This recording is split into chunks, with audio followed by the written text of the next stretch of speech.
The next one is for comedy. A bit of a comedy story that I can give you is when I was a teenager, I worked at a coffee shop. And anyone that has worked in a customer service job where there is food involved knows that at some point you guys are doing samples. Well, coffee shops have regulars, right? So we had this one guy, and he would come in all the time. And I don't remember his name. We'll call him John just for fun. So John would come in every day.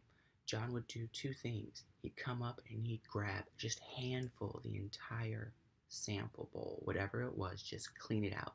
Maybe he'd leave like one or two little candies just to say he didn't polish it off. So that was one thing he would do. The second thing he would do is he would usually bring his kids that were probably between 5 and 8 years old. There were two of them, a boy and a girl, and he would order them a hot chocolate, the cheap one, the kids' ones, split it, put it in 2 cups, right? So the guy paid maybe $3 or $4 maximum, and that's me being really generous.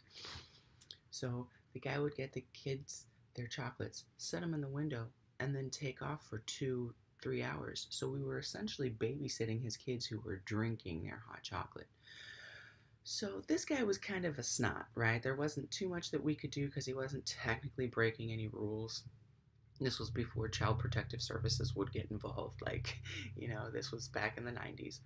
Anyway, so because it's a coffee shop, I'm not sure if you're familiar. Well, there's an espresso machine, and you put coffee grounds into a little uh, portafilter, and you tamp it down. It makes almost like a little hockey puck, but it's compact coffee grounds.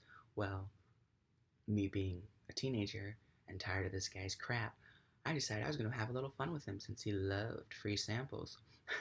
So what I did was I took this compact cake of spent coffee grounds, just bitter and burnt tasting and icky. Not poisonous, just nasty. And I flipped it upside down on a plate. It looked like a really rich espresso brownie. I covered it in whipped cream and I drizzled it with chocolate. I was like, "Hey, John." Actually, the guy's name was Joe. I remember. "Hey, Joe." "Hey, Joe. Got a new pastry in. Check it out, man. You can have the entire thing. Here's a sample."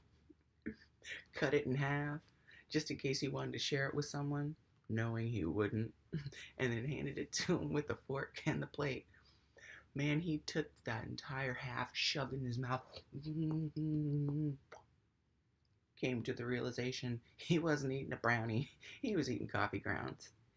We just laughed and laughed, and by we I mean me and my coworkers. Eventually, Joe thought it was funny, but he stopped eating all the samples and he stopped leaving his kids there, so I guess it worked out. Twofold, right? All right, hope you guys enjoyed the story.